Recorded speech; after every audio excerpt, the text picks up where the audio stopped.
ಮಾರ್ಕೆಟ್ನಲ್ಲಿ ಭಾರಿ ಏರಿಳಿತ ಇರುವಾಗ ಹೇಗೆ ಹೂಡಿಕೆ ಮಾಡಬೇಕು ಅನ್ನೋ ಗೊಂದಲನ ಕ್ವಿಕ್ ರೈಟ್ ನಲ್ಲಿ ಸೆಬಿ ರಿಜಿಸ್ಟರ್ಡ್ ತಜ್ಞರು ಐಡಿಯಾಸ್ ಕಾಲ್ಸ್ ಕೊಡ್ತಾರೆ. ಲಾಂಗ್ ಟರ್ಮ್ ಡೈವರ್ಸಿಫೈಡ್ ಗ್ರೋತ್ಗೆ ಇನ್ವೆಸ್ಟ್ ಪ್ಯಾಕ್ಸ್ ಇವೆ ಹಾಗೂ ಹೈ ಪೊಟೆನ್ಷಿಯಲ್ ಟ್ರೇಡಿಂಗ್ಗೆ ಟ್ರೇಡಿಂಗ್ ಪ್ಯಾಕ್ಸ್ ಇವೆ. ಆಸಕ್ತರು ಡಿಸ್ಕ್ರಿಪ್ಷನ್ ಮತ್ತು ಪಿಂಟ್ ಕಾಮೆಂಟ್ ನಲ್ಲಿರೋ ಲಿಂಕ್ ಮೂಲಕ ಕ್ವಿಕ್ ರೈಟ್ ಆಪ್ ಡೌನ್ಲೋಡ್ ಮಾಡಿ.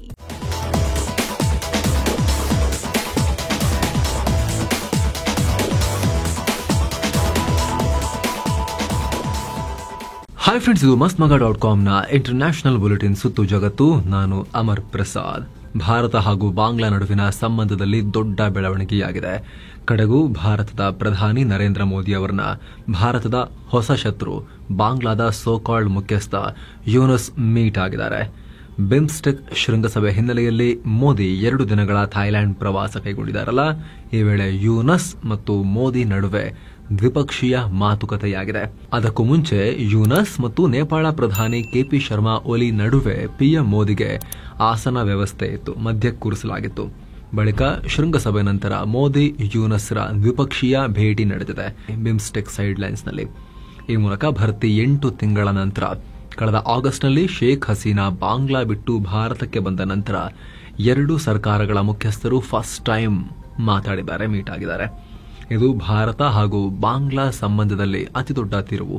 ಯಾಕಂದ್ರೆ ಹಸೀನಾ ಬಿಟ್ಟು ಬಂದ ಮೇಲೆ ಯೂನಸ್ ಮತ್ತವರ ಚೇಲಾಗಳು ಭಾರತದ ದ್ವೇಷಿಗಳಾಗಿ ಬದಲಾಗ್ತಾ ಇದ್ರು. ಆಕ್ಚುಲಿ ಬದಲಾಗಿದ್ದಲ್ಲ, ಅವರು ಭಾರತ ದ್ವೇಷಿಗಳೇ. ಅವರು ಪವರಿಗೆ ಬಂದ್ಬಿಟ್ಟಿದ್ರು. ಭಾರತವನ್ನ ಒಡೆದು ಹಾಕ್ತೀವಿ, ನಾರ್ತ್ ಈಸ್ಟ್ ನ ಬೇರೆ ಮಾಡ್ತೀವಿ, ಬಂಗಾಳ ಅರ್ಧ ತಗೊಂಡ್ಬಿಡ್ತೀವಿ ಅಂತೆಲ್ಲ ಮಾತನಾಡ್ತಾ ಇದ್ರು. ಅಷ್ಟೇ ಅಲ್ಲ, ಪಾಕಿಸ್ತಾನ ಚೀನಾಗೆ ಬಾಂಗ್ಲಾದಲ್ಲಿ ಬಾಗಿಲು ತೆರೆದು ಯೂನಸ್ ಓಪನ್ ಮಾಡಿ ಬನ್ನಿ ಬನ್ನಿ ಒಳಗ್ ನುಗ್ಗಿ ಹೂಡಿಕೆ ಮಾಡಿ ಅಂತ ಹೇಳಿ ಕರಿತಾ ಇದ್ರು. ಯೂನಸ್ ಓಪನ್ ಮಾಡಿಬಿಟ್ಟು ಬಾಂಗ್ಲಾವನ್ನ. ಜೊತೆಗೆ ಶೇಖ್ ಹಸೀನಾ ವಿಚಾರದಲ್ಲಿ ಅಂತಾರಾಷ್ಟ್ರೀಯ ನೆರವು ತಗೊಳ್ಳೋಕೆ ನಾವು ಸಿದ್ಧ, ಭಾರತ ಈ ಕೂಡಲೇ ಅವರನ್ನ ನಮಗೆ ಕೊಡಬೇಕು ಅಂತ ಧಮಕಿ ಬೇರೆ ಹಾಕ್ತಾ ಇದ್ರು. ಗಡಿಯಲ್ಲಿ ಸೇನಾ ಜಮಾವಣೆ, ಪಾಕ್ ಜೊತೆಗಿನ ಸ್ನೇಹ, ಟರ್ಕಿಯ ಡ್ರೋನ್ಗಳನ್ನ ತಗೊಂಬಂದು ಭಾರತದ ಬಾರ್ಡರ್ಗೆ ಹಾಕೋದು ಸೇರಿದಂತೆ ಹೆಂಗೆ ಭಾರತದೊಂದಿಗಿನ ಸಂಬಂಧವನ್ನ ಹಾಳು ಮಾಡಬಹುದು, ಹೆಂಗೆ ಭಾರತವನ್ನ ಕೆಣಕಬಹುದು, ಎಲ್ಲವನ್ನ ಈ ಯೂನಸ್ ಅಂಡ್ ಗ್ಯಾಂಗ್ ಮಾಡ್ತಾ ಇತ್ತು. ಇದೇ ಕಾರಣಕ್ಕೆ ಯೂನಸ್ ಎಷ್ಟೇ ಕೇಳ್ಕೊಂಡ್ರು ಭಾರತ ಮೋದಿ ಮತ್ತು ಯೂನಸ್ ಭೇಟಿಗೆ ಅವಕಾಶ ಕೊಟ್ಟಿರಲಿಲ್ಲ. ಈಗಲೂ ಅದೇ ಆಗಬಹುದು, ಮೀಟ್ ಮಾಡಲ್ಲ ಅನ್ನೋ ವಾತಾವರಣ ಇತ್ತು. ಆದರೆ ದಿಢೀರಂತ ಕೊನೆ ಕ್ಷಣದಲ್ಲಿ ಈ ಭೇಟಿಯಾಗಿದೆ. ಸದ್ಯ ಅಲ್ಲಿ ಏನು ಮಾತುಕತೆ ಮಾಡಿದ್ದಾರೆ ಅನ್ನೋದು ಇನ್ನಷ್ಟೇ ಸ್ಪಷ್ಟವಾಗಬೇಕಾಗಿದೆ. ಆದರೆ ಪಿಎಂ ಮೋದಿಗೆ ಯೂನಸ್ ಒಂದು ಫೋಟೋ ಗಿಫ್ಟ್ ಕೊಟ್ಟಿದ್ದಾರೆ. ಇದು 2015ರಲ್ಲಿ 102ನೇ ಇಂಡಿಯನ್ ಸೈನ್ಸ್ ಕಾಂಗ್ರೆಸ್ ಇವೆಂಟ್ನಲ್ಲಿ ಮೋದಿ ಯೂನಸ್ಗೆ ಚಿನ್ನದ ಪದಕ ಕೊಟ್ಟಿರೋ ಫೋಟೋ ಅಂತ ಹೇಳಲಾಗ್ತಿದೆ.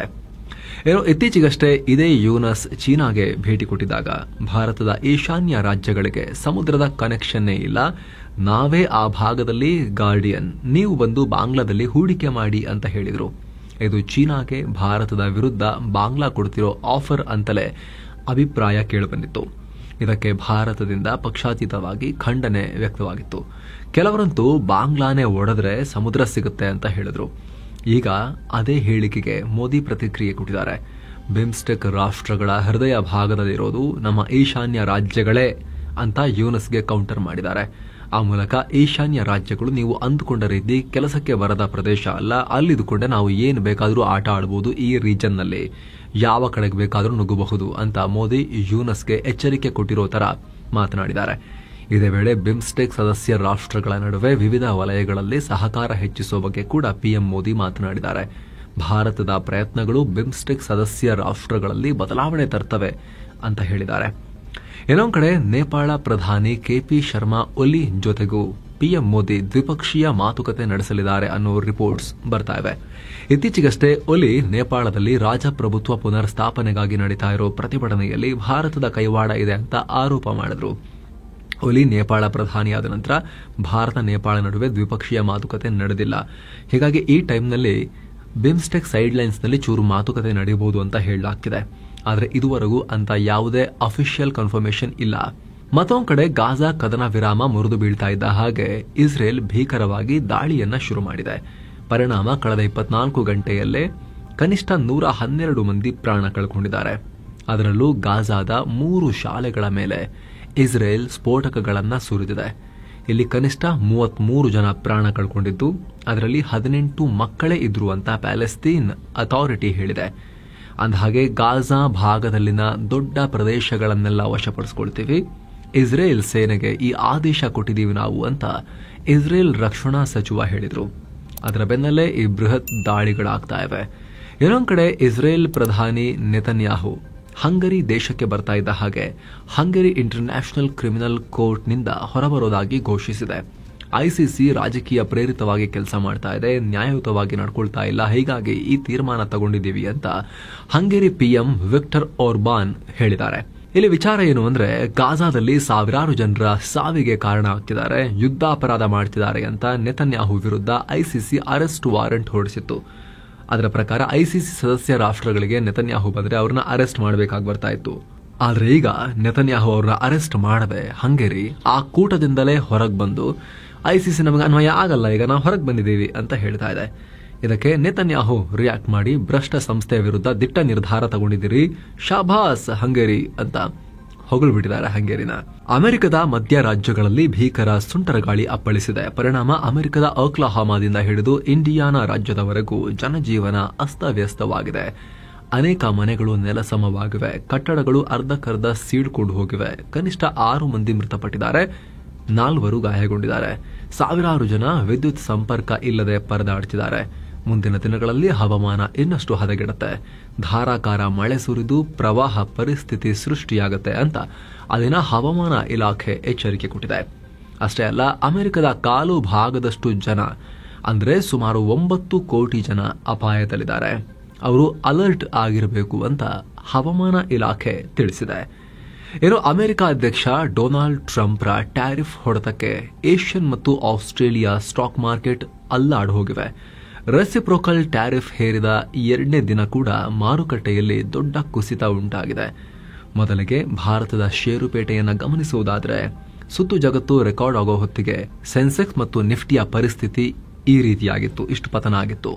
ಇನ್ನು ಓವರ್ ಆಲ್ ಏಷ್ಯನ್ ಮಾರ್ಕೆಟ್ನಲ್ಲೂ ಕೂಡ ಇದೇ ಪರಿಸ್ಥಿತಿ. ಚೀನಾದ ಎಸ್ಎಸ್ಸಿ ಕಾಂಪೋಸಿಟ್ ಇಂಡೆಕ್ಸ್ 0.24% ಪತನ, ಜಪಾನ್ನ ನಿಕಾಯ್ ಅಂದರೆ 2.7% ಪತನ, ಹಾಗೆ ಸೌತ್ ಕೊರಿಯಾದ ಕಾಸ್ಪಿ ಇಂಡೆಕ್ಸ್ 0.86% ಪತನ, ಹಾಂಗ್ಕಾಂಗ್ನ ಹ್ಯಾಂಗ್ ಸೆಂಗ್ ಇಂಡೆಕ್ಸ್ 0.52% ಪತನವನ್ನು ಕಂಡಿವೆ. ಅಥವಾ ಆಸ್ಟ್ರೇಲಿಯಾದ S&P ASX 200 ಇಂಡೆಕ್ಸ್ 2.44% ಕೊಲ್ಯಾಪ್ಸ್ ಆಗಿದೆ. ಇನ್ನು ಅಮೆರಿಕದ ಬಿಗ್ಗೆಸ್ಟ್ ಶೇರ್ ಮಾರ್ಕೆಟ್ನಲ್ಲೂ ಕೂಡ ಇದೇ ಗೋಳು. S&P 500 4.84%, ಡೌ Jones industrial average 3.9%, tech heavy Nasdaq ಬರೋಬ್ಬರಿ 5.9% ಬಿದ್ದು ಹೋಗಿವೆ. ಇಷ್ಟೆಲ್ಲ ರಕ್ತಪಾತ ಆಗ್ತಾ ಇದ್ರೆ ಅಧ್ಯಕ್ಷ ಟ್ರಂಪ್ ಮಾತ್ರ ಹೊಸ ಟ್ಯಾರಿಫ್ ಚೆನ್ನಾಗಿದೆ, ಬಹಳ ಬ್ಯೂಟಿಫುಲ್, ಇದರಿಂದ ಮುಂದಿನ ದಿನಗಳಲ್ಲಿ ಮಾರ್ಕೆಟ್ ಮತ್ತೆ ಬೂಮ್ ಆಗುತ್ತೆ ಅನ್ನೋ ಭರವಸೆಯ ಮಾತುಗಳನ್ನು ಆಡಿದ್ದಾರೆ. ಅತ್ತ ಚೈನಾದಿಂದ ಬೆಲ್ಜಿಯಂ ತನಕ ಜಾಗತಿಕ ನಾಯಕರು ಅಮೆರಿಕ ವಿರುದ್ಧ ಟ್ಯಾರಿಫ್ ಸಮರ ಸಾರೋದಾಗಿ ಪಣ ತೊಟ್ಟಿದ್ದಾರೆ. ಈ ವೇಳೆ ಇನ್ನೊಂದು ಮೀಮ್ ಕೂಡ ವೈರಲ್ ಆಗ್ತಾ ಇದೆ. ಅಂಟಾರ್ಟಿಕಾನು ಬಿಡದೆ ಟ್ರಂಪ್ ಟ್ಯಾರಿಫ್ ಹೇರ್ತಿದ್ದಾರೆ ಅಂತ ಪೆಂಗ್ವಿನ್ ಇಮೇಜ್ ಒಂದು ವೈರಲ್ ಆಗಿದೆ. ಟ್ರಂಪ್ರ ಆಫೀಸ್ನಲ್ಲಿ ಟ್ರಂಪ್ ಮತ್ತವರ ಪಕ್ಕದ ಚೇರ್ನಲ್ಲಿ ಪೆಂಗ್ವಿನ್ ನಿಂತ್ಕೊಂಡಿದೆ. ಅದರಲ್ಲಿ ಟ್ರಂಪ್ ಮತ್ತು ಉಪಾಧ್ಯಕ್ಷ JD ವಾನ್ಸ್ ನಿನಗೂ ಟ್ಯಾರಿಫ್ ಹಾಕ್ತೀವಿ ನೋಡು ಅಂತ ಹೆದರಿಸ್ತಾ ಇರೋ ತರ ಮೀಮ್ಸ್ ವೈರಲ್ ಆಗಿದೆ. ಏನೋ ಟ್ರಂಪ್ರ ಟ್ಯಾರಿಫ್ ಅಮೆರಿಕದ ಆಲ್ ವೆದರ್ ಫ್ರೆಂಡ್ ಜಪಾನ್ಗೂ ದೊಡ್ಡ ಹೆಡ್ಡೇಕ್ ತಂದಿದೆ. ಈಗ ಜಪಾನ್ ಪ್ರಧಾನಿ ಶಿಗೆರು ಇಶಿಬಾ ಸರ್ವಪಕ್ಷಗಳ ಸಭೆ ಕರೆದಿದ್ದಾರೆ. ಈ ವೇಳೆ ಟ್ರಂಪ್ ಜಪಾನ್ ಮೇಲೆ 24% ಟ್ಯಾರಿಫ್ ವಿಧಿಸಿರೋದಕ್ಕೆ ದೇಶದಲ್ಲಿ ರಾಷ್ಟ್ರೀಯ ಬಿಕ್ಕಟ್ಟಿನ ಪರಿಸ್ಥಿತಿ ಇದೆ ಅಂತ ಹೇಳಿದ್ದಾರೆ. ಅಲ್ಲದೆ ಟ್ರಂಪ್ ವಿಧಿಸಿರೋ ಟ್ಯಾರಿಫ್ಗೆ ನಾವು ಏನು ಕ್ರಮ ತಗೋಬೇಕು ಅಂತ ಪರಿಶೀಲನೆ ಮಾಡ್ತಿರೋದಾಗಿ ಹೇಳಿದ್ದಾರೆ. ಏನೋ ಅಮೆರಿಕದ ಟ್ಯಾರಿಫ್ನಿಂದಾಗಿ ಜಾಗತಿಕ ಆರ್ಥಿಕತೆಗೆ ಭಾರಿ ಅಪಾಯ ಎದುರಾಗಬಹುದು ಅಂತ ಇಂಟರ್ನ್ಯಾಷನಲ್ ಮಾನಿಟರಿ ಫಂಡ್ನ ಮುಖ್ಯಸ್ಥಿಯಾಗಿರೋ ಕ್ರಿಸ್ಟಲಿನಾ ಜಾರ್ಜಿಯಾ ಎಚ್ಚರಿಕೆ ಕೊಟ್ಟಿದ್ದಾರೆ. ಏನೋ ರೆಸಿಪ್ರೋಕಲ್ ಟ್ಯಾರಿಫ್ ಘೋಷಣೆ ವಿಚಾರಕ್ಕೆ ಜರ್ಮನಿಯ ಆರ್ಥಿಕ ತಜ್ಞರು ಟ್ರಂಪ್ಗೆ ವಾರ್ನಿಂಗ್ ಕೊಟ್ಟಿದ್ದಾರೆ.